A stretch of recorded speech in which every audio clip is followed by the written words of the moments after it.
আমরা আরম্ভ করেছি কোরআন তেলাওয়াত করি, এরপরে যারা কথা বলছেন আপনি দেখতে পাচ্ছেন না, ঠিক আছে, শুনতে তো পাচ্ছেন। ওই যে এখন বৃষ্টি হচ্ছে, গাছে চলতেছে, যদি পড়ে যায় পা পিছলিয়ে, অন্তত ওর তুলনায় আপনি ভালো আছেন। এই জন্য দুনিয়ার হিসাবে সবসময় নিচের দিকে তাকাতে হয়, যে ও গাছে আছে, আমি অন্তত দাঁড়ানোর জায়গা তো পেয়েছি। এদের এই যে লক্ষ লক্ষ টাকার জিনিস, এই ক্যামেরাগুলো নষ্ট হয়ে যাবে, এই জন্য ছাতা দিচ্ছে। আপনারা ছাতা না দিলে যদি হয় তাহলে বন্ধ করেন, আপনারা যাই মনে করেন না কেন। আমি এই তো 3-4 দিন হয়ে গেল এসেছি দেশে। মসজিদে নববীতে ইমাম সাহেব যিনি খুতবা দিচ্ছিলেন গত জুমার দিন, ওনার শেষ কথা ছিল এলেমের যে মর্যাদা তার উপরে।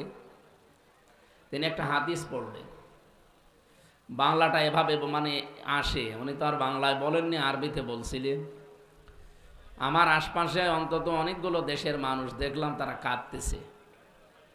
হাদিসটা ছিল এই যে কিয়ামতের ময়দানে আল্লাহ যখন বিচার শুরু করবে, আলেম যারা, তাদের বিচার আল্লাহ জনসম্মুখে করবেন না, এদেরকে আলাদাভাবে ডাক দিয়ে পর্দা দিয়ে ঢেকে নেবেন।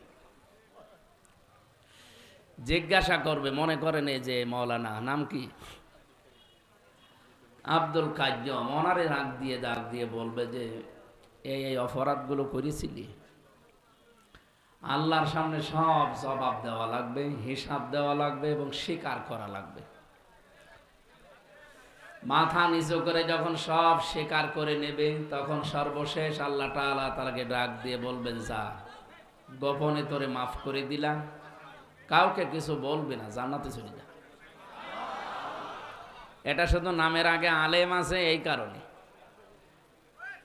এই জন্য আলেমদের সম্মান মর্যাদা কামনা করছি। ওয়ারাফা'না লাকা যিকরাক, দুনিয়া আখিরাতে এদের মর্যাদা আল্লাহ আরো বাড়িয়ে দেন। বিভিন্ন রাজনৈতিক দলের নেতা এবং কর্মী ভাইরা এসেছেন। সামনে মাহফিলের প্রধান আকর্ষণ যারা, আমিও এখন আস্তে আস্তে এই যে বাইরের খোলা ময়দানের অনুষ্ঠানগুলো কমিয়ে দিতে চাচ্ছি, কারণ এই সব জায়গায় কোরআনের এহানাত হয় বেশি।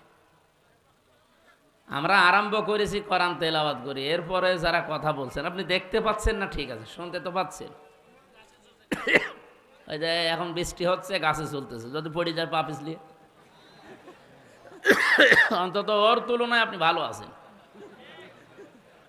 এই জন্য দুনিয়ার হিসাবে সবসময় নিচের দিকে তাকাতে হয়, যে ও গাছে আছে, আমি অন্তত দাঁড়ানোর জায়গা তো পেয়েছি।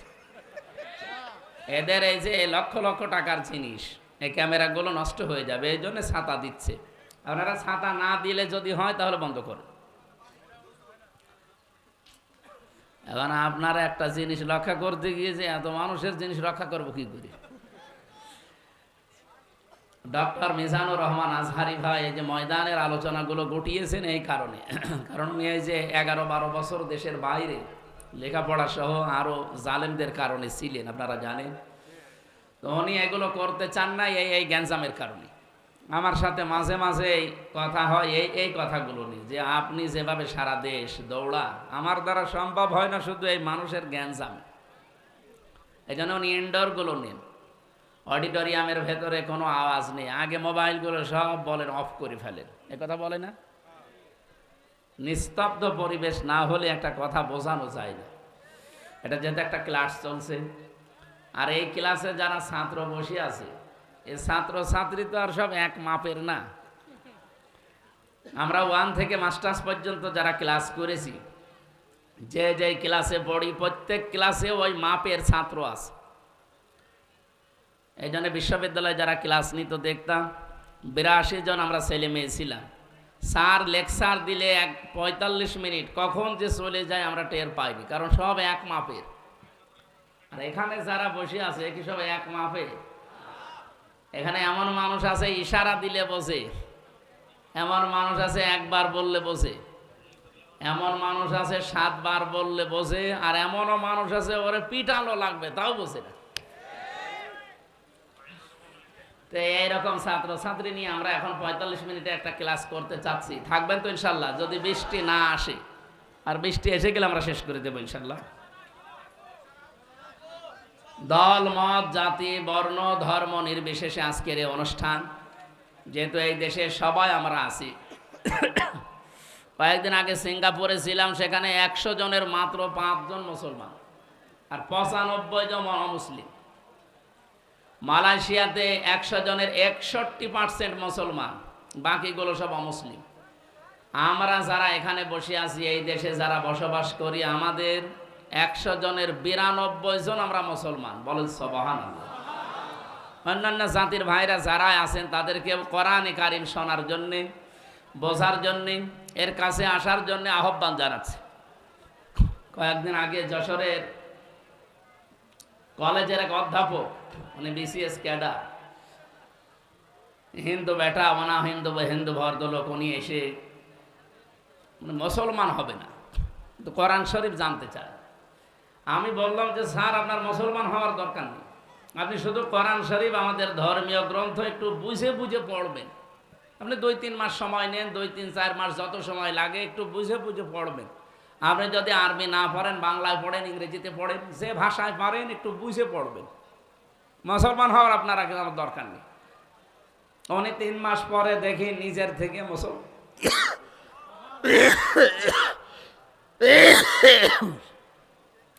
মুসলমান হয়ে গেছে। কারণ এর ভেতরে এমন কিছু আল্লাহ দিয়েছে, যদি সত্যি মন দিয়ে কেউ এগিয়ে আসে আর একে বোঝার চেষ্টা করে, আল্লাহ তাকে অবশ্যই হেদায়েত দান করবে।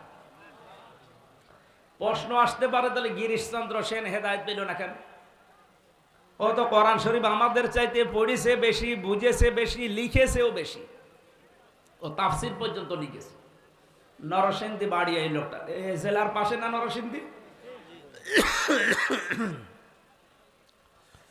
কোরআন শরীফ এত পড়া পড়েছিল, এক একটা শব্দের ও কমপক্ষে 33টা করে অর্থ বের করেছে। আমি ওর তাফসিরটা পড়ে দেখেছি, এমন সুন্দরভাবে লিখা, এক একটা শব্দের 33টা করে অর্থ সাজিয়েছে। এখানে যত বড় হুজুর হোক আর যত বড় আলেম হোক, আমি সহ কেউ গ্যারান্টি দিয়ে বলতে পারবে যে পড়া কোরআন শরীফের প্রত্যেকটি শব্দের অর্থ আমার একাধিক জানা আছে? পারবে না। না, আমি পড়াটা কয়েকবার শেষ করেছি, কিন্তু আমার মনে নেই। এখন আবার আমার স্টাডি করা লাগবে, দেখা লাগবে। অথচ একটা হিন্দু মানুষ কি পড়া পড়েছিল বলেন? তাহলে কোরআন শরীফ আমার চাইতে আপনার চাইতে লোকটা বেশি পড়েছে, বুঝেছেও বেশি, এবং কি লিখেছেও বেশি। তাফসির লিখতে হলে কত লেখা লাগে এক একটা আয়াতের পক্ষে। এত কিছু করার পরেও লোকটা হেদায়েত পায়নি। মারা যাওয়ার পরে তার জানাজা হয়নি, তাকে আমাদের মতো দাফন কাফন দেয়নি, তারে আগুন দিয়ে পুড়িয়ে ফেলেছে।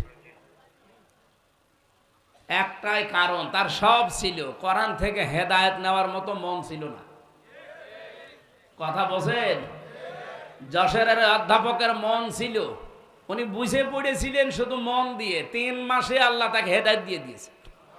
আর এই লোকটা সারা জীবন ব্যয় করলো এই গিরিশচন্দ্র সেন, ওর মন ছিল না, এই জন্য আল্লাহ তাকে হেদায়েত দেয়নি। আপনারা এখানে যারা এসেছেন, শুধু একদিন তাফসির মাহফিলের 1-2-3 আয়াতের কথা শুনে আপনি হেদায়েত পেয়ে যাবেন, বিষয়টা এমন না। আপনার মন থাকা লাগবে, যদি থাকে একদিন পড়াটা লাগবে না, 1 মিনিটের একটা কথায় আপনার মন পরিবর্তন হয়ে যেতে পারে। আল্লাহ যেন সেরকম কিছু আজকে আমাদের এই পরিবেশে দান করেন। সকলে বলেন আমিন। প্রশংসা বাণী আদায় করা দরকার আগে, এই জন্য বলেন আলহামদুলিল্লাহ। যেহেতু পরিবেশ আমাদের অনুকূলে নেই, বৃষ্টি হচ্ছে অলরেডি, যে কোনো সময় ঝরে লেগে যেতে পারে, এই জন্য আমরা খুব তাড়াতাড়ি করছি। দরুদ আর সালাম পাঠ করার মাধ্যমে একটা তেলাওয়াতকৃত আয়াত আপনারা শুনলেন, সূরা বালাদ 11 নম্বর আয়াত থেকে আমরা পড়েছিলাম 16 নম্বর আয়াত পর্যন্ত। গুরুত্বপূর্ণ কিছু মেসেজ আল্লাহ এই আয়াতের ভেতরে আমাদেরকে দিতে চেয়েছেন, একটু এদিকে খেয়াল করে থাকেন।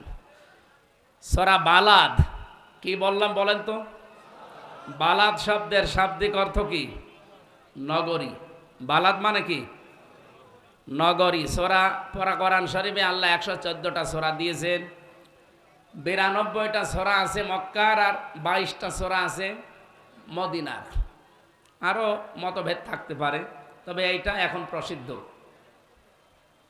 মক্কা এবং মদিনায় যেগুলো নাজিল হয়েছে এই হিসাবে নামকরণ করা হয় মাক্কি সূরা, মাদানী সূরা। আমার এখান থেকে প্রশ্ন, এদিকে তাকান।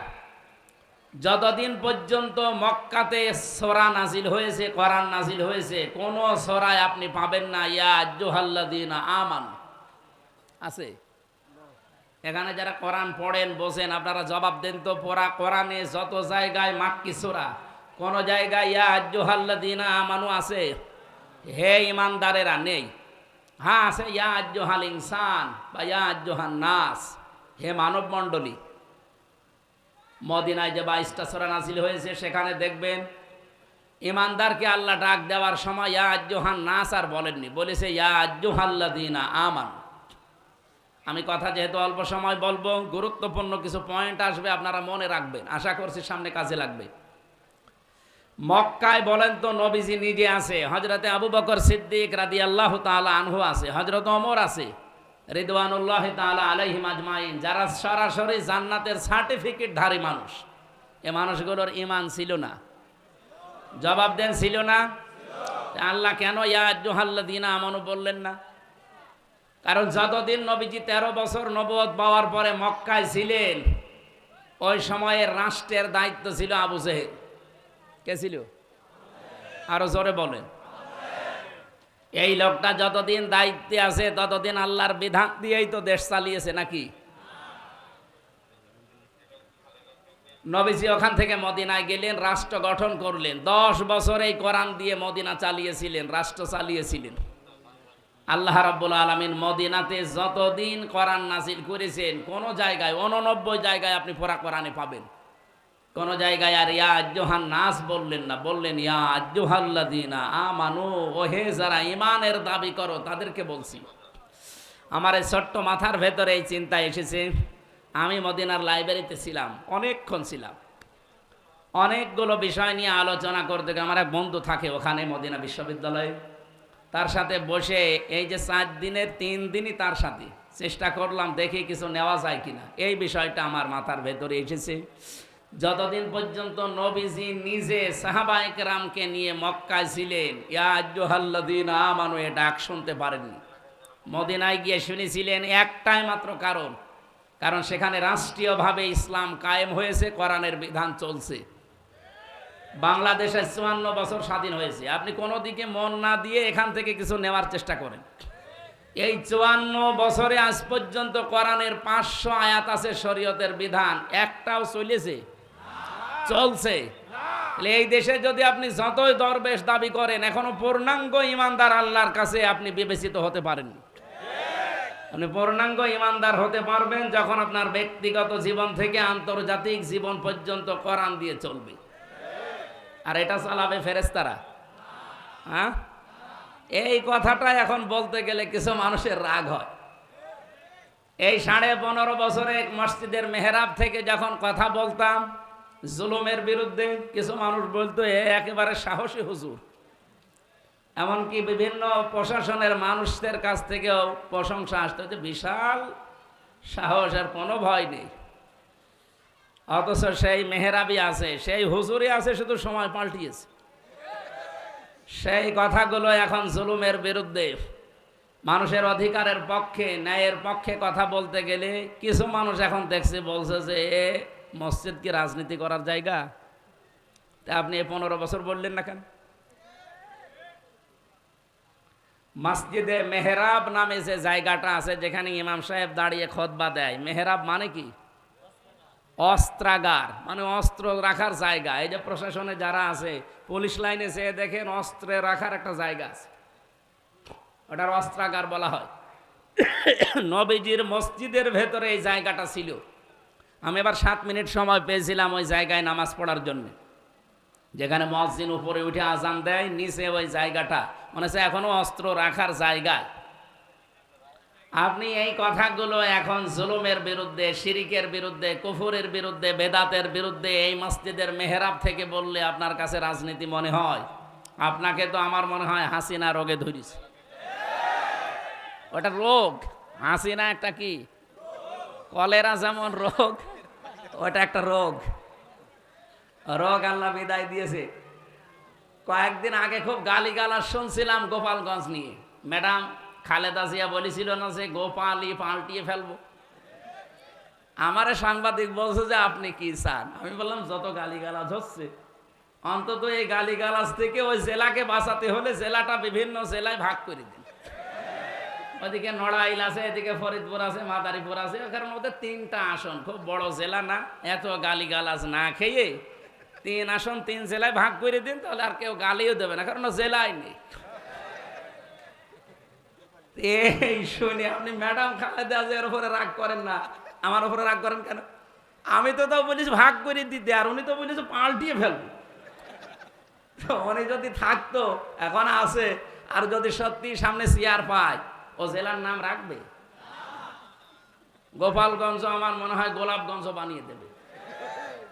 আমি তো গোলাপগঞ্জ বানাতে চাইনি, আমি বলেছি সব ভাগ ভাগ করে দিন, নাম থাকবে না, মানুষ গালিও দেবে। আমি বাঁচাতে চাইলাম, আর আমারে এখন বাস দেয়, বলে এই জেলায় আসো করে আমরা দেখব। কি দেখবে না? আপনারও যা আছে আমারও তাই আছে, কি দেখবে? সম্মানিত ভাইরা, আমরা যে কথা তুলেছিলাম সরায়ে বালাদ, এ মাক্কি সূরা, এটা মদিনায় যতদিন পর্যন্ত নবীজি ইসলাম কায়েম করতে না পেরেছেন, ইয়া আইয়ুহাল্লাযীনা আমানু শুনতে পারেননি। বাংলাদেশে 54 বছরে আমরা যারা আছি মনে করছে শুধু 2 বেলা জিকির করে মসজিদে একটু সময় ব্যয় করে আমি জান্নাতে চলে যাব, না, জীবনেও পারবেন না। এই আয়াতগুলো তাহলে মিথ্যা হয়ে যাবে। যারা আলেম আছে তাদেরকে আরো অ্যাক্টিভ হওয়ার জন্য বলছে। সূরা বালাদের 11 নম্বর আয়াতে আল্লাহ পাক বলেন, ফালাকতা হামাল আকাবাতা ওয়া মা আদরাকা মাল আকাবা। হে নবী, এই মানুষগুলো কিন্তু গিরিপথ পাড়ি দিতে রাজি না। এই আয়াতের আগে দেখবেন 10 নম্বর আয়াতে আল্লাহর ঘোষণা ছিল, ওয়া হাদাইনাহুন নাজদাইন, আমি ভালো আর মন্দ 2টা রাস্তা তাদেরকে বলে দিয়েছি। তার একটা রাস্তা গিরিপথ বললেন কেন? আকাবা মানে কঠিন পথ, গিরিপথ। যমুনা সেতুর এদিক থেকে ওদিকে পার হওয়ার জন্য একটা বিরাট ব্রিজ পার হওয়া লাগে, 5.5 কিলো 6 কিলোমিটার। আপনাকে যদি সত্যি দুনিয়ার এই জীবন থেকে জান্নাতের ওই জায়গায় যেতে হয়, মাস্ট বি একটা গিরিপথ পাড়ি দেওয়া লাগবে। বিশাল একটা সাঁকো ব্রিজ, সেতু যাই বলেন, এটা পার হওয়া লাগবে, নয়তো আপনি আল্লাহর বানানো যে বাগান জান্নাত যেতে পারবেন না। এ পর্যন্ত বলে আল্লাহ শেষ করে দেননি। রব্বুল আলামিন বলেন, হে নবী, আপনি কি জানেন এই গিরিপথ কি? ওমা আদরাকা মাল আকাবা, এই যে গিরিপথ, কঠিন পথ, এটা কি জানেন আপনি? আপনি কোনোদিন শুনেছেন এই আকাবার কোনো সম্পর্কে কিছু? এই আকাবা পার না হলে আপনি জান্নাতে যেতে পারবেন না। কত মানুষ দেখি বিভিন্ন সময় এসে বলে, হুজুর এমন ওয়াজ করবেন যেন এক ওয়াজ শুনি আমি জান্নাত চলে যেতে পারি। বলে হ্যাঁ, একটা ওয়াজ আছে। আমি কোরআন শরীফ পুরাটা পড়ে একটা ওয়াজ এইভাবে পেয়েছি যে একটা কথা যদি কেউ মেনে নিতে পারে, আল্লাহ পাক তার ওই আকাবা পার করে জান্নাতে দিয়ে দেবে। আজকে সেই ওয়াজটা আমার আয়াতের শেষে তেলাওয়াত ছিল, উলাইকা আসহাবুল মাইমানা, এরাই সৌভাগ্যশালী, এরাই ডানপন্থী, এরাই হচ্ছে জান্নাতি। এখন যে গিরিপথ পার হয়ে আপনি জান্নাত পর্যন্ত যাবেন, এই গিরিপথ পাড়ি দিতে হলে যে কর্মসূচিগুলো হাতে নেওয়া লাগে, বাংলাদেশে এখন 73টার উপরে দল কাজ করছে। সবাই শান্তি চায় দেশে। কয়টা? এই 73টা রাজনৈতিক দলের ভেতরে নিবন্ধিত অনিবন্ধিত সব মিলে কোরআনে কারিমের কাছে আমরা জিজ্ঞাসা করব যে গিরিপথ পার হয়ে আমরা জান্নাতে যেতে চাই, আমরা সৌভাগ্যশালী হতে চাই, আমরা কল্যাণ পেতে চাই, আমরা ডানপন্থী হতে চাই। এর পরবর্তীতে আল্লাহ কিন্তু বামপন্থী মানুষের কিছু পরিচয় দিয়েছেন। বাংলাদেশে বামপন্থী নেই? বলেন তো, বাম হাতের কাজ কি সব ভালো? কি করে এটা দিয়ে? আমি নিচে নাই নামলাম বামপন্থী বলে, আর যারা বুক ফোলান বলেন তো আমি বাম রাজনীতি করি, আপনি কি মানুষ? আপনারে দিয়ে তো ওই যে ওই জায়গা পরিষ্কার করা দরকার। কারণ আপনি বাম। কোরআনে যেখানে বাম, ওলাইকা আসহাবুল মাশআমা, এই সমস্ত শব্দগুলো আল্লাহ দিয়েছেন, তার পরবর্তীতে দেখবেন কিছু নিকৃষ্ট গুণের কথা দিয়েছেন। আমি কোরআন পড়ে বাংলাদেশের সাথে মিলিয়ে দেখেছি, এদেশে যারা বামপন্থী রাজনীতি করে ওগুলোর সব তাদের ভেতরে আছে। বামপন্থী যারা বাম হাতের কাজ আপনারা অবশ্যই দেখেন, ওদের অনেকগুলো চরিত্রের কথা আছে। এক নাম্বারে ওরা আন্দাজে কথা বলে বেশি। বামপন্থী রাজনীতি এদেশে আজ যারাই করছে দেখেন, কারো বিরুদ্ধে কথা বলতে গেলে সঠিক তথ্য নিয়ে আসে না, আন্দাজে বলে। ঢাকা বিশ্ববিদ্যালয়ে আমি নাম নিলাম না একজনের, কি যেন মোল্লা নাকি নামের শেষে আছে, এই ছেলেটার কথাবার্তার আমি শুনি মাঝে মাঝে। ও যা তথ্য দেয় বিভিন্ন দলের পক্ষে বিপক্ষে, সবগুলো মিথ্যা কথা। আমরা কোরআনে কারিমে সূরা আরাফ থেকে কিছু তেলাওয়াত, কিন্তু আয়াত আজকে আমি আসার সময় পড়ছিলাম। হযরতে শুআয়ব আলাইহিস সালামের জামানায় তার উম্মতদেরকে আল্লাহ ধ্বংস করে দিয়েছিলেন দুইটা কারণে। এক নম্বরে তারা ওজনে কম বেশি করত, দুই নম্বরে তারা তর্ক করত মিথ্যা বিষয় নিয়ে। আজ বাংলাদেশের সবচাইতে বেশি এই দুইটা গোনা হচ্ছে। ওজনে কম বেশি আছে না? ওজনে কম বেশি মানে কি শুধু দাঁড়িপাল্লায় কম বেশি? এই যে ইউটিউবার যারা, এরাও কম বেশি করে। আপনি দেখবেন আমি যা বলছি কাটছাট করে এর সাথে আরো কিছু রং সং দিয়ে আমারে এমন কালার করবে, সে রাস্তায় বের হয় দুষ্কার হয়ে যাবে। আপনি যা পেয়েছেন ওইটা ডেলিভারি দেবেন, এর নাম হচ্ছে ওজন। আজ প্রাইমারি থেকে বিশ্ববিদ্যালয় পর্যন্ত, হাফেজি মাদ্রাসা থেকে দাওরা পর্যন্ত যারা শিক্ষক আছে, ওনারা শিক্ষকতা করার আগে যে জ্ঞানগুলো নিয়েছে, এই জ্ঞানগুলো যারা আহরণ করে, অর্জন করে, এই জ্ঞানগুলোই যদি ক্লাসে ওইভাবে সঠিকভাবে দিতে পারে, তাহলে আর প্রাইভেট পড়া, কোচিং করা লাগে? এখন আর লাগছে না। আল্লাহ তাআলা এই দিকে ইঙ্গিত দিয়েছে যে যেটা পেয়েছো ওইটা ওইভাবে যে নিতে যায় তাকে অর্পণ করো। ওয়াইলুল লিল মুতাফফিফিন আল্লাযীনা ইযা তালু আলান নাসি ইস্তাগফুর। ওই মানুষগুলোর জন্য আক্ষেপ, আফসোস, ধ্বংস হয়ে যা করা, যারা নেওয়ার সময় বেশি নেয়, দেওয়ার সময়। আর শিক্ষকদের দিকে আমি তাকিয়ে বলছি, এটা রেকর্ড হচ্ছে, যে যেখানে শিক্ষকতা করছেন, কেন প্রাইভেট পড়া লাগবে, কোচিং করা লাগবে আপনি থাকতে? আপনি তো নেওয়ার সময় ঠিক মতোই নিয়েছেন, দেওয়ার সময় ওইটা ঠিক মতো দিলে তো আমার ছেলে মেয়েদের প্রাইভেট পড়ানো লাগে, কোচিং করানো লাগে। আপনি তো শিক্ষক এমনি হননি, অবশ্যই এরকম জ্ঞান অর্জন করে শিক্ষক হয়েছেন। এই জন্য আশা করবো যারা শিক্ষক মন্ডলী আছেন, আমাদের মাথার তাজ, আপনারা যেন ধরা না খান, এই জন্য বললাম। কারণ বহু মানুষ ধরা খাবে। বহু আলেম আমরা যারা স্টেজে এখন কথা বলছি, এই যে আমরা এখন অবিখায় আছি। অবিখা মানে কি? ওয়াজের বিনিময়ে খাদ্য। সরকারের একটা বাজেট আছে না মাঝে মাঝে, কি যেন কাবিখা, কাজের বিনিময়ে খাদ্য। আর আমরা এই দুই হুজুর যা করছি, এটা কিসে? অবিখা, ওয়াজের বিনিময়ে খাদ্য। ওয়াজ না করলে আপনারা আমরা খেতে দিতে, গাড়ি ভাড়া দিতে। এই অবিখা করে যারা এদেশে আমরা আজ খাচ্ছি দায়ী আল্লাহর নাম নিয়ে, তাদেরকেও বলছি আমরাও কিন্তু ওজনে কম বেশি করছি। মসজিদের মেহরাব থেকে শুরু করি, যত জায়গায় যতভাবে আমরা কথা বলি, সে রাজনৈতিক ময়দানে হোক আর ধর্মীয় ময়দানে হোক, আজ আমরা অধিকাংশ মানুষ ওজনে কম বেশিতে ব্যস্ত। কিভাবে? আমি কাবা শরীফে জমার নামাজ পড়েছি একটা, মসজিদে নববীতে পড়েছি একটা। ওনারা 35 মিনিট করে বয়ান করলেন আরবিতে, কথাগুলো আমি বুঝেছি, কিন্তু সঠিক যেভাবে তুলে ধরা পরে একজন, এলেমের উপরে একজন তুলে ধরতে পারে না, কারণ ওই দেশে রাজতন্ত্র চলছে। সঠিকভাবে ওই কথাগুলো যদি কোরআন হাদিস দিয়ে যেভাবে বলা দরকার তুলে ধরে, দেখবেন তার পরের দিন ডক্টর সালের মতো উনি গম হয়ে যাবেন। এই 15 বছর যেটা আমাদের দেশে ছিল, আমরা এই ময়দানে বসে কথা বলতাম, কিন্তু এখান থেকে নাক বরাবর না গিয়ে ঘুরিয়ে যেতাম। কথা বুঝতেছেন? আমরা আগামীতে আর কোরআন হাদিসের কথা বলতে গিয়ে আর ঘোরাঘুরি করতে চাই? এই ঘোরাঘুরি করার জন্য অনেকে এখন চেষ্টায় আছে। যারা যেভাবে কথা বলছেন এই কথাগুলো আপনাদের না, এ কথাগুলো আপনাদের বিভিন্ন প্রতিবেশীরা শিখিয়ে দিচ্ছে, এটা আমরা অলরেডি জানি। যারা এই কথা এই দেশে বলতে পারে, মুসলমানের 92% মুসলমানের দেশে, যে চরমপন্থা আর মৌলবাদ এই দেশে যেন অভয়ারণ্য তৈরি করতে না পারে, এ কথাটা জীবনেও তার না। এই কথাটা অবশ্যই দাদাদের শিখিয়ে দেওয়া কথা। কারণ আমরা তো তার বাবার জীবনী পড়েছি। তার বাবা সারা জীবন ছিল সাম্রাজ্যবাদী, এই ভারতের আগ্রাসন বিরোধী।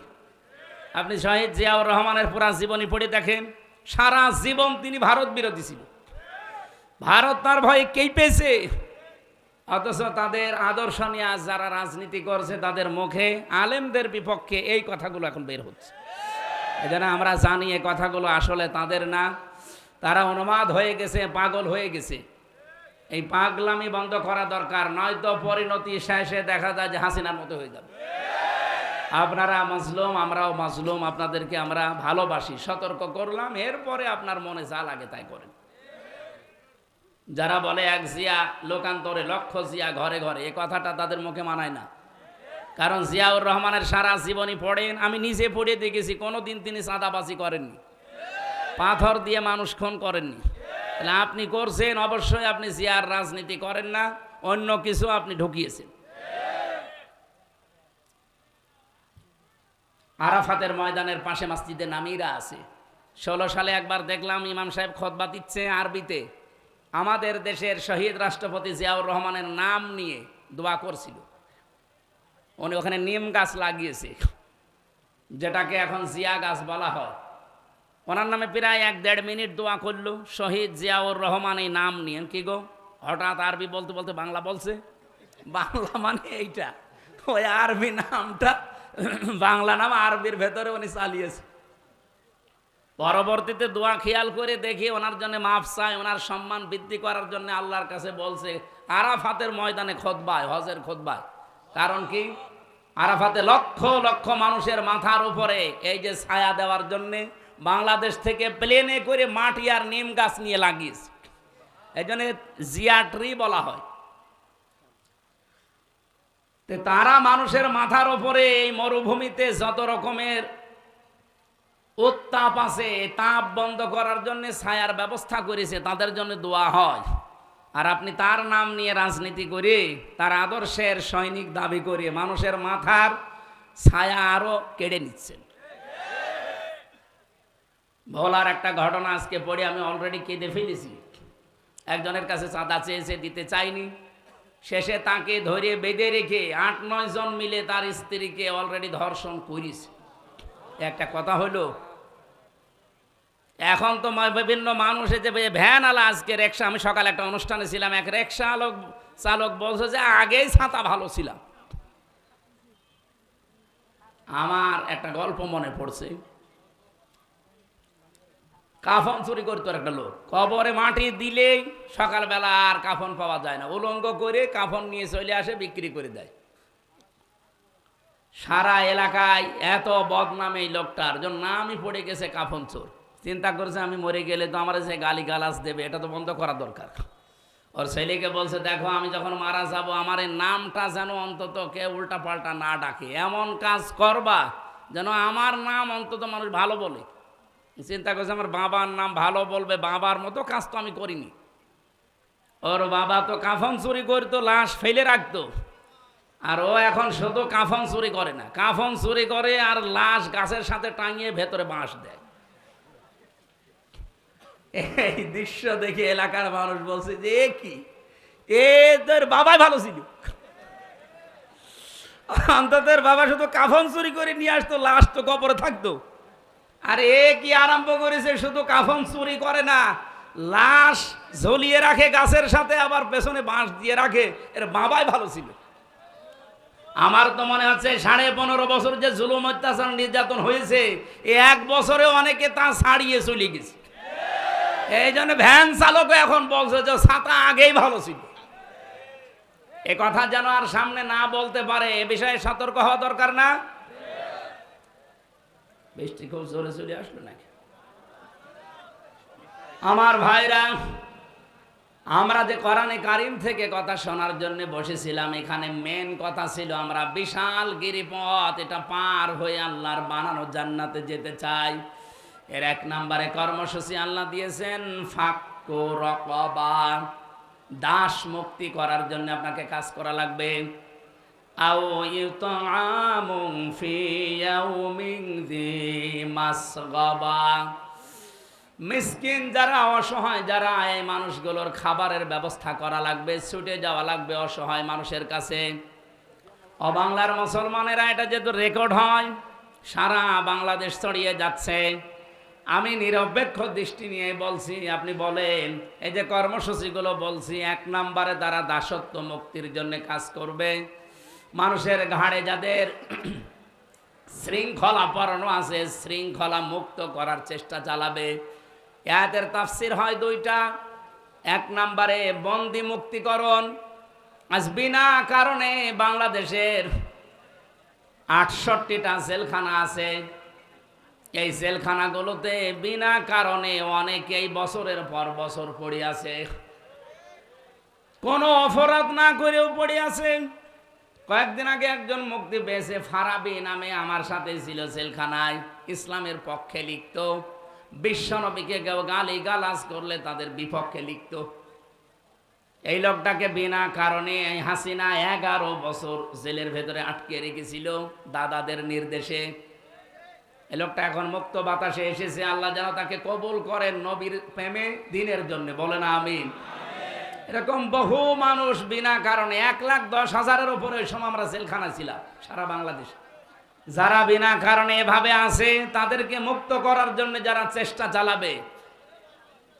2 নম্বরে মানুষের তৈরি করা আইন যারা দুনিয়ায় কায়েম করতে চায়, মানুষকে মানুষের দাস বানাতে চায়, সেখান থেকে মুক্ত করে যারা আল্লাহর গোলাম, আল্লাহর দাসে পরিণত করার জন্য চেষ্টা চালায়, এই কর্মসূচি যাদের হাতে আছে তারা সফল। বাংলাদেশে শুধু আমার দৃষ্টিতে দেখেছি যারা ইসলাম নিয়ে রাজনীতি করে তারাই শুধু এইটা চাচ্ছে যে আমরা মানুষকে আল্লাহর গোলাম বানাতে চাই। যারা মানুষকে মানুষের গোলাম বানাতে চায়, মানুষের দাস বানাতে চায়, তারা জীবনেও সফল হতে পারবেন না। চর্মচকে হবে, হয়তো মনে হবে যে আমি সফল হচ্ছে, কোরআন বলছে না। যারা মানুষকে মানুষের দাসত্ব থেকে মুক্ত করতে চায়, চেষ্টা করে, তারা সফল হবে। এই হিসাবে তালিকা করলে আমি এখন দেখতে পাচ্ছি, আমি একেবারে সরাসরি বলছি, বাংলাদেশ জামাত ইসলামী এইটা চাই। হাদিস পড়ছিলাম আজকে আসার সময়, হযরত ইবনে ওমর থেকে বর্ণিত, ফাত্তাবিউস সিরাতাল আযম ইলা আখিরিল হাদিস, রাহু তিরমিজি। ইবনে ওমর রাদিয়াল্লাহু তাআলা আনহু বলেন, যাদের দ্বারা তাড়াতাড়ি ইসলাম প্রতিষ্ঠা করা তোমার এলাকায় সম্ভব হয়, তুমি খুব দ্রুত তাদেরকে সমর্থন জানাও, ইত্তেবা করো, অনুসরণ করো। বাংলাদেশের 73টা দলের ভেতরে আপনি বলেন তো, এই মুহূর্তে দেশ ছেড়ে দিলে ইউনিয়ন থেকে সংসদ পর্যন্ত, আন্তর্জাতিক মহল পর্যন্ত চালাতে পারে এই দেশে যত দল আছে, আমার দৃষ্টিতে আমি দেখেছি জামাত ইসলামী। আপনার কাছে যাই মনে হোক, এটা আমি পেয়েছি। ইউনিয়ন থেকে আন্তর্জাতিক মহল পর্যন্ত প্রত্যেকটা জায়গা, হ্যাঁ অন্য অন্য দলও পারবে, কিন্তু এরা আমি নিজে মিশে দেখলাম যে পারছে এবং পারার কথা। যদিও এখনো পর্যন্ত এদের সবকিছু হাতের আয়ত্তে এখনো দেওয়া হয়নি, এখনো দিগন্ত টিভি খুলে দেওয়া হয়নি, এখনো ইসলামিক টিভি খুলে দেওয়া হয়নি। এই কথা বলেন না কেন? অথচ আমরা দেখলাম 1 বছর 1 মাসের ভেতরে সময় টিভি ঠিক চলছে, শুধু হাত বদল হয়েছে। 71 টিভি ঠিক চলছে, কিন্তু হাত বদল হয়েছে। ডিবিসি ঠিক চলছে, হাত বদল হয়েছে। আর টিভি ঠিক চলছে, হাত বদল হয়েছে। এগুলো যদি সব হাত বদল হয়ে চলতে পারে, দিগন্ত টেলিভিশন, ইসলামিক টেলিভিশন কি হয়েছে? এগুলো চলতে পারে না। মিডিয়া এত শক্তিশালী আপনি জানেন, একটা মিথ্যা কথা 10 বার বললে অনেকে সত্য মনে করে, আর ওরা ওই সমস্ত টিভি চ্যানেল দিয়ে একটা মিথ্যা কথাকে 100 বার প্রচার করে, এ দেশের মানুষ মনে করে না এটাই সত্য। আমরা জোর দাবি জানাচ্ছি, যারা দায়িত্বে আছেন, আমরা দিগন্ত এবং ইসলামিক টিভি খুব তাড়াতাড়ি সম্প্রসারণ চাই। এটা চান না? ওয়া'উদ্দু লাহুম মাসতাতা'তুম মিন কুওয়াতি ওয়া মির রিবাতিল খায়ল। হে নবী, এই পৃথিবীতে ইসলাম ধ্বংস করার জন্য ওরা যেটা কাজে লাগায় ওটা উল্টিয়ে ইসলামের পক্ষে কাজে লাগাবে। আজ পৃথিবীতে সবচাইতে বেশি ইসলামের বিপক্ষে কাজ করছে এই মিডিয়া। এই কথা বলেন না কেন? আপনি দেখছেন না, একটা মিথ্যা কথাকে 10 বার প্রচার করে, মানুষ মনে করে না এ সত্য হলেও হতে পারে। আমাকে 3 বছর আটকিয়ে রাখার পেছনে এই মিডিয়ার কারসাজি ছিল। ওরাই উল্টা পাল্টা করে কাটছাট করে 1.5 ঘন্টা 2 ঘন্টার আলোচনা 2-3 মিনিট 1.5 মিনিট ছেড়ে দেয়।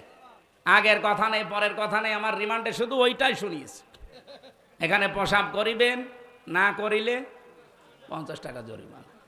মানে কমা দেওয়ার কথা, আর ওরা দেয় কোথায়?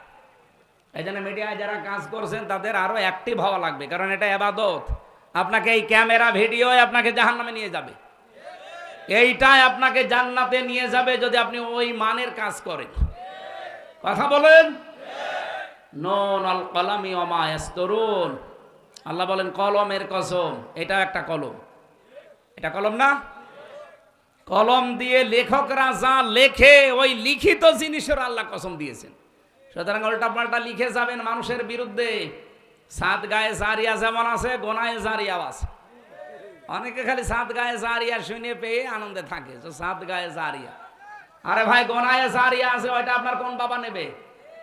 এ বাংলাদেশে বহু মানুষ সাত গায়ে জারিয়া না করে আজ অনেকে গোনায় জারিয়া করে যাচ্ছে। এমন এমন কথা লিখে যায় একটা মানুষের, একটা দলের বিপক্ষে, যেই কাজ যেই কথা ওই লোকটা ওই দলের ভেতরে নেই। আন্দাজে আপনি এগুলো ছড়িয়ে যদি কালার করার চেষ্টা করেন, আপনি হয়তো মরে যাবেন আর 50 বছর পর, কিন্তু আপনার এই মিথ্যা লিখিত বই, মিথ্যা লিখিত পত্রিকা এ কি মরে যাবে? যতদিন থাকবে টিকে, আপনার কবরে ফ্ল্যাক্সি লোড হয়ে এগুলো সব এই গোনাগুলো যেতে থাকবে। আপনি হয়তো মারা যাওয়ার সময় 50 মন গোনা নিয়ে মরে গিয়েছিলেন, কিয়ামতে যখন উঠবেন আপনার আমল নামায় দেখবেন 50,000 মন গোমা জমা হয়ে আছে। এরকম পাগল দেশে নেই? ওই যে ফজু পাগল একটা আছে, আন্দাজে। আমার মনে হয় ওরে বাইরে রাখলে দেশের ক্ষতি হবে, ওরে আমার পাবনায় পাঠানো দরকার। যারা আছেন কিশোরগঞ্জে ধৈর্য বেঁধে ওরে পাবনায় পাঠান, আমরা দরকার হয় কুকুর মারা ইঞ্জেকশন দিয়ে দেই, পড়ে থাক। তাছাড়া যত কথা বলে, আমার 100টা কথা বললে 98টা মিথ্যা কথা, আর সব আলেমদের বিরুদ্ধে। ওর কি জন্মই হয়েছে আলেমদের বিরোধিতা করার জন্য নাকি? এই জন্য আমাদের উচিত মানুষকে, যারা মানুষের দাসত্ব থেকে মুক্ত করে আল্লাহর দাস বানাতে চায়, আপনি সেই দলে যোগ দেন যাদের দ্বারা তাড়াতাড়ি ইসলাম কায়েম করার সম্ভাবনা বেশি। সেই দলে আসেন, আপনি সফল হতে পারবেন। এই আয়াত আর এই হাদিস আমি এখন বানালাম। বলেন বলেন।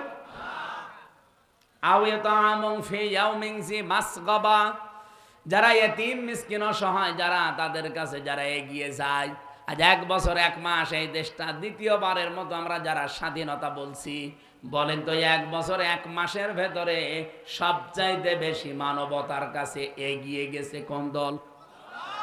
আপনি আন্দাজে না বলে নিরপেক্ষ দৃষ্টি দিয়ে বলেন। আমার কুষ্টিয়া জেলা দৌলতপুর থানায় ভাঙন আরম্ভ হয়েছে, বন্যা চলছে, কত দল তো কুষ্টিয়ায় আছে। শুধুমাত্র দেখলাম এই 3 দিনে বাংলাদেশ জামাত ইসলামী, যদিও তারা মুসলিম, যদিও তারা নিজেরাই অসহায়, 15-16 বছর তারা নিজেরাই অসহায়, এরপরও কয়েক ট্রাক মাল নিয়ে অলরেডি তারা বিতরণ করেছে। এলাকার মানুষ এখন খুশি। আমরা যদি ভালো কাজে এভাবে প্রতিযোগিতা করতে পারতাম, আরও যত দল কুষ্টিয়াতে আছে প্রত্যেকেই যদি এই ট্রাক মাল নিয়ে গিয়েছে, তো কুষ্টিয়ার মতো যত জেলায় বন্যা হচ্ছে সবগুলো উত্তরণ করা সম্ভব হতো। এই কাজে নেই। আমি জামাত ইসলামীতে এসেছি জেলখানা থেকে আসার পর। এর আগে আমি অ্যাক্টিভ ছিলাম না শিবিরে, জামাতে, কোনো দলে না। ওই যে অবিখা ওয়াজ করে খেতাম। এখানে আসার পরে আমি অ্যাক্টিভ ভাবে মিশে কাজ করে দেখতে পাচ্ছি জামাত কর্মী মানেই সমাজকর্মী। এদের আসল কাজ এইটা, যে সমাজে উন্নয়নমূলক কাজে আপনি আগে অংশগ্রহণ করেন। এই জন্য আহ্বান জানাচ্ছি, এদের চরিত্রটা আপনিও নেন, আপনাকেও মানুষ ভালোবাসবে। মানুষকে জোর করে কিছু হয় না, তার প্রমাণ হাসিনা।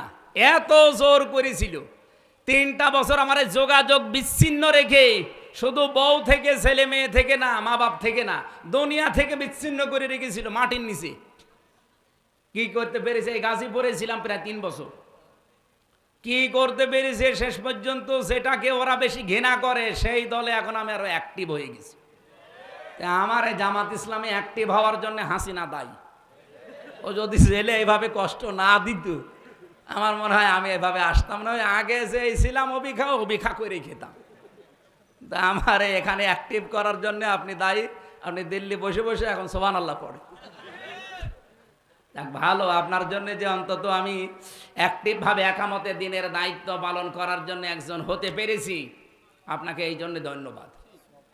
আপনার কারণে বহু মানুষ এরকম অ্যাক্টিভভাবে এসেছে। আমরা 76 জন আলেম এক জায়গায় ছিলাম, মাওলানা মামুনুল হক ভাইসহ।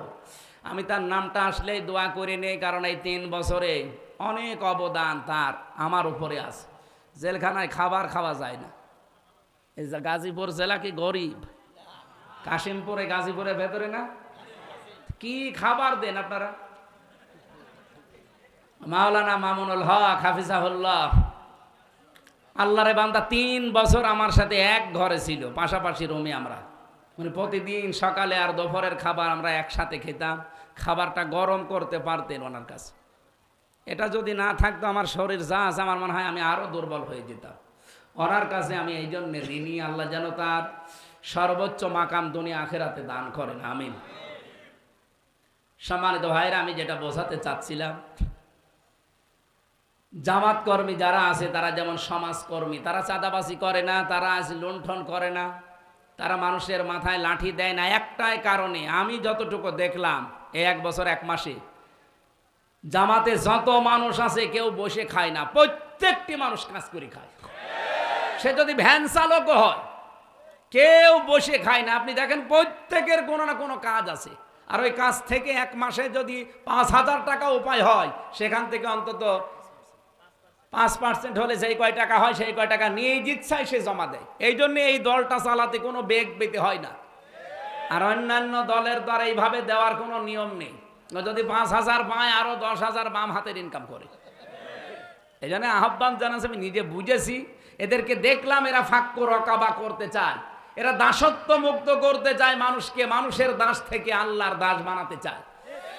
এরা মানুষের দুয়ারে দুয়ারে খাবার পৌঁছিয়ে দিচ্ছে। আমিরে জামাত সুস্থ ছিল যখন, দেখেননি এত পর্যন্ত পানির ভেতরে নেমে মাথায় ঝড়ি নিয়ে ফেনীতে, রংপুরে, সেই সুনামগঞ্জে উনি এগিয়ে চলে যাচ্ছে। 64 বছরের একজন বৃদ্ধ যুবক। কোন দলের মানুষকে তো আমি এইভাবে অ্যাক্টিভ হতে দেখলাম না, কারণ তারা এই আয়াত পড়েছে, আয়াতের শিক্ষা নেয়নি। 3 নম্বরে আপনাদের গুণাগুণ অর্জন করা লাগবে। ইয়াতীমান যা মাকরাবা, এখানে শব্দের দিকে খেয়াল করেছেন। ইয়াতীমান যা মাকরাবা, নিকট আত্মীয়র ভেতরে যারা ইয়েতিম, অসহায়, এই মানুষগুলোর দায়িত্ব নেওয়া লাগবে, খোঁজ খবর নেওয়া লাগবে। আমরা অনেকেই চাই মন থেকে, এটা বললে যদিও মা বোনেরা আমাকে খারাপ বলে, আমি তাও বলছি, অধিকাংশ পরিবারে আজ আমরা আমাদের নিজের নিকট আত্মীয় যারা যারা একটু দুর্বল অসহায়, তাদের হকগুলো আদায় করতে পারি না, শুধু আমার বউর কারণে। আমার বউ না, অন্যের বউ। আমারটা বললে আমি মায়ের খাবো, এটা রেকর্ড হচ্ছে। সম্মানিত মা বোনেরা, আপনারা যেখানে যেখানে বসে আছেন, রেকর্ড শুনতেছেন, কি করবেন আপনি? নাই 200 বছর হায়াত পেলেন, আপনার স্বামীর যে সম্পদ হচ্ছে আরো 10 গুণ বৃদ্ধি হইল। আপনি আরামে খেলেন, সন্তান জন্ম দিলেন, পেশাব পায়খানা করে শেষ করে কবরে চলে গেলেন, কি হবে বলেন? খাদিজাতুল কুবরা রাদিয়াল্লাহু তাআলা আনহা, উনি নবীজি নবুয়ত পেয়ে যখন আসলেন, যে 5টা সার্টিফিকেট দিয়েছিলেন, আপনি দিতে পারেন না। আপনি দিতে পারেন না কারণ আপনার কারণেই যে স্বামীগুলো আমরা আছি এই কাজগুলো করতে পারি না। খাদিজাতুল কুবরা ওই সময় বলেছিলেন, আবুল কাসেম, কাল্লা ওয়াল্লাহি লা ইয়াখজিকাল্লাহু আবাদান ইন্নাকা লা তাসিলুর রাহিমা। হে আবুল কাসেম, কখনোই কোনো জিন ভূত পরি আপনাকে ভয় দেখাতে পারে না, কারণ আপনি নিকট আত্মীয় যারা, রক্তের সম্পর্ক যারা, তাদের সাথে সম্পর্ক ঠিক রাখেন। তাহলে মানুষের ভেতরে ভয় দূর করার জন্য, আজ অনেকে জিনের ভয়, ভূতের ভয় পায়, এ ভয় দূর করার জন্য মাস্ট বি নিকট আত্মীয় স্বজনের খোঁজ খবর রাখা লাগবে। হাদিস হচ্ছে, নবীজি বলেন, কোন স্ত্রী যদি চায় যে আমার স্বামী আরো বেশি দিন বেঁচে থাক, আমার স্বামীর হায়াত, সম্পদ, ইজ্জত, দুনিয়ার মর্যাদা আরো বেড়ে যাক, ওই স্ত্রীর উচিত তার স্বামীকে যেন মাঝে মাঝে বলে, স্বামী যা করো অন্তত নিকট আত্মীয় স্বজন, রক্তের সম্পর্ক সাথে সাথে সাথে আছে, এগুলো আরো দৃঢ় করো। আপনি নিজের মন থেকে বলেন তো, এরকম স্ত্রী এখন কম না বেশি? কম। অধিকাংশ স্ত্রী চাই না আমি আমার ভাইয়ের হকগুলো আদায় করি, আমার বোনের হকগুলো আদায় করি, আমার ফুফু, আমার চাচা, এগুলোর হক আমি আদায় করি, পুঙ্খানুপুঙ্খানুরা চাই না। আপনার সাহায্য না পেলে এগুলো আমি 100 ভাগ পারবো না। শেষে দেখা যাচ্ছে আস্তে আস্তে আমি মানসিক রোগী হয়ে যাব। আজ বহু মানুষকে দেখি তার স্ত্রীকে বাদ দিয়ে দেয় শুধু এই একটা মাত্র কারণে। স্ত্রী নিজের দিকে খুব ভালো টানে, নিজের মা বাবা, নিজের ভাই, নিজের বোন, ওইগুলো আসলে স্বামীকে দিয়ে পাগল হয়ে যায়। আর স্বামীর পক্ষ থেকে কেউ আসলে ওর মনই পাওয়া যায় না। এরকম বউ আছে? কার হাত তোলেন তো, তোলেন।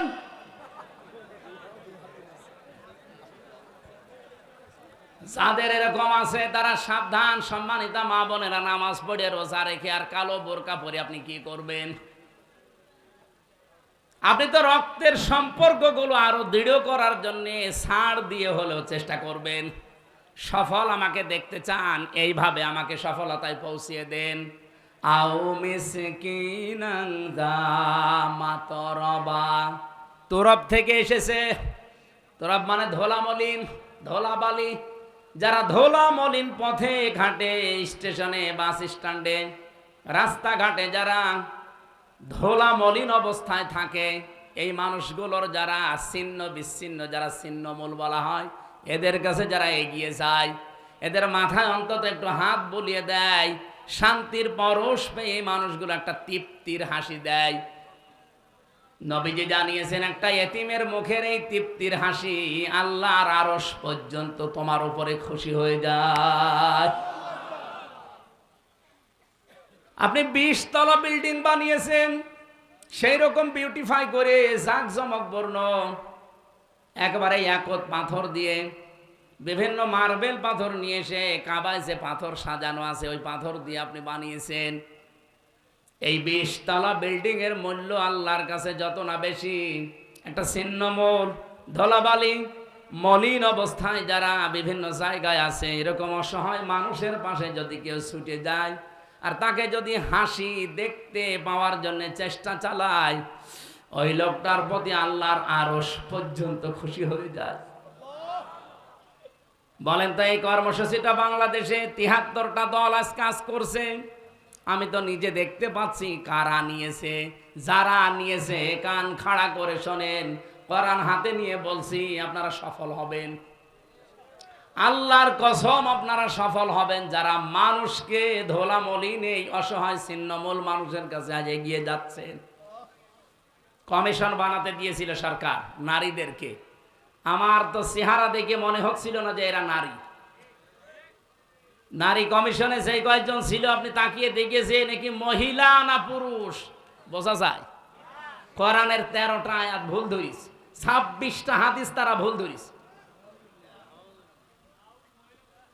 আমার ভাইরা, আমি যে কথা এখান থেকে নিয়ে আসতে চাই, আপনি নারী কমিশনারে বসে, কমিশনে বসে এই জায়গায় যদি কোরআনে কারিমের এই নির্দেশগুলো নিজে পালন করে 92% মুসলমানের দেশে বাস্তবায়নের জন্য ডক্টর মোহাম্মদ ইউনূসকে আপনারা চেষ্টা চালাতেন, আজ যে কথাগুলো উঠতেছে আলেমদের পক্ষ থেকে, একটা কথাও আলেমরা এদেশে বলতো না, মুসলমানেরা বলতো না, আর আপনাদের পক্ষে থাকতো। আপনি কি করলেন? বলে যৌনকর্মী যারা আছে তাদেরকেও নাকি শ্রমিকের মর্যাদা দেওয়া লাগবে। একটা কথা হইল। তারা সারাটা জীবন নির্যাতিত। যৌনকর্মী যারা আছে, আমি একটা সাক্ষাৎকার পেয়েছিলাম এই গোয়ালন্দ ঘাটের। এই মেয়েটা দুর্ভাগ্যের কারণে সেখানে যে পড়েছে, কি নির্যাতন তার উপরে 8 বছর চলছে। এক দিন 8, 10, 15, 20 জন করে তার ইউজ করে, ব্যবহার করে, কিন্তু কাঙ্ক্ষিত মানের টাকা পয়সা তার দেয় না। তার তো এমনিতেই কষ্ট, আরো বিভিন্ন মেডিকেলের যে সমস্ত বিষয়গুলো আছে ওগুলো নিচে নামলাম না, সবগুলো থেকে তারা আপনি কষ্ট দিচ্ছেন, বঞ্চিত করছেন। তার একটা পেশা হলো, আর আপনি তাকে শ্রমের মর্যাদা দেওয়ার জন্য উঠে পড়ে লেগেছেন। আমার মনে হয় তাদেরকে শ্রমের মর্যাদা না দিয়ে আপনি নিজে ওই শ্রমের মর্যাদা নেন।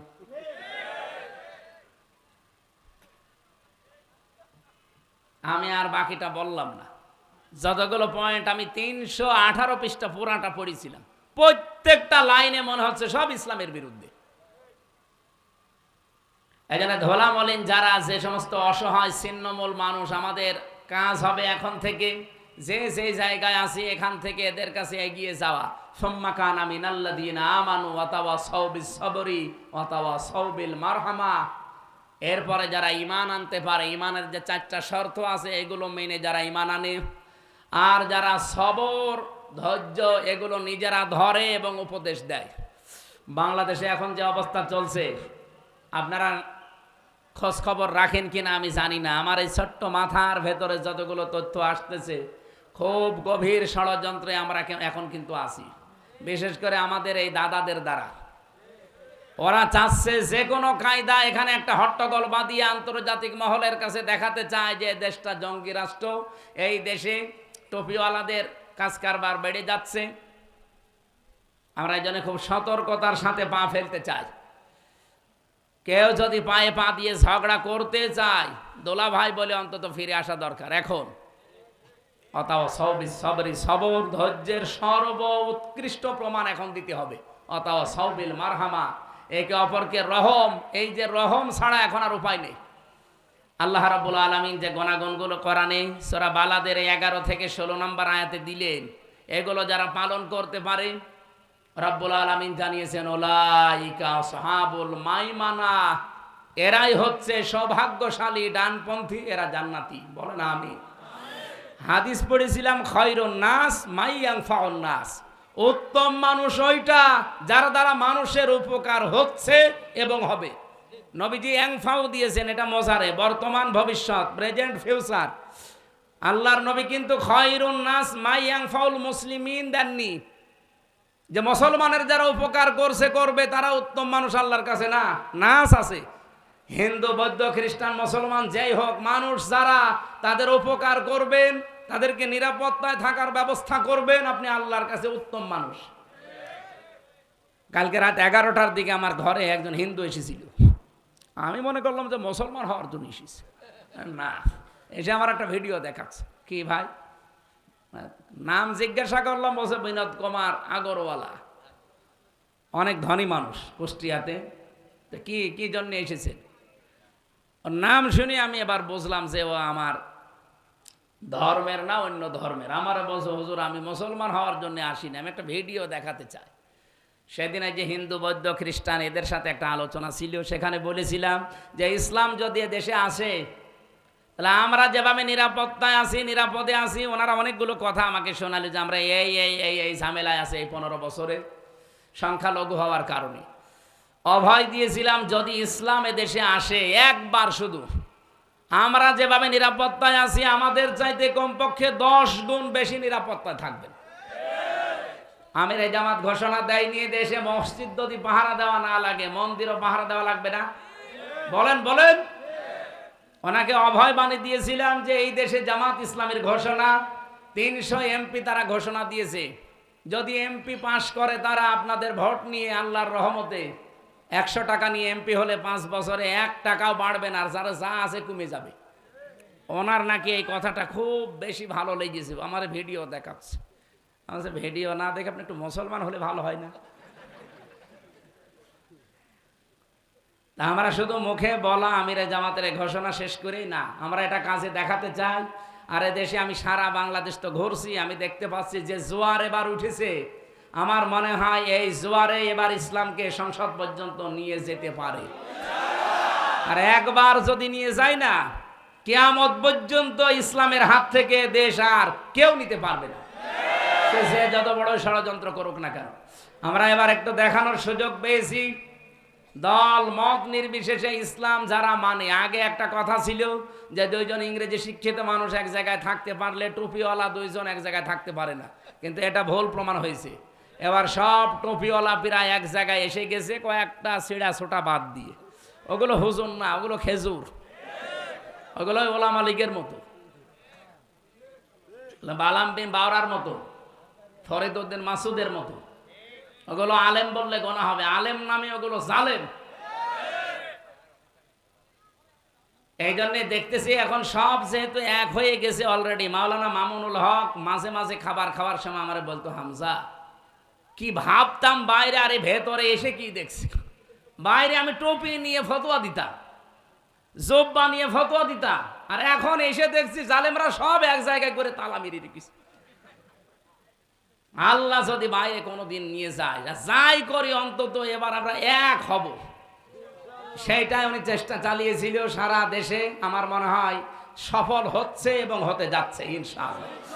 ইসলামের বাক্স আপনারা শোনেননি, এবার শুধুমাত্র একটা হবে। আমরা এই কথা এতদিন যে মিথ্যা কথা শুনতাম যে টুপিওয়ালা দুজন এক জায়গায় হতে পারে না, এটা যেন আবার মিথ্যায় প্রমাণিত হয়। আল্লাহ রাব্বুল আলামিন আমাদের এক এবং নেক হওয়ার তৌফিক দেন। আমার আজকে 5টা অনুষ্ঠান চলছে এটা নিয়ে, 5টা, সে সকাল 7টা থেকে আরম্ভ হয়েছে, এই 12টা 10 বাজে এখন। আমি এমনি রাতের খাবার খাইনি, এরপরে আমার আরও কিছু কাজ বাকি আছে, আমি আর টানতে পারছি না। কালকে সারাদিন ঝিনাইদহে সারাদিন ব্যাপী অনুষ্ঠান আছে। আবার আসলে পরিবেশ আমাদের অনুকূলে থাকলে আবার কথা বলবো ইনশাল্লাহ।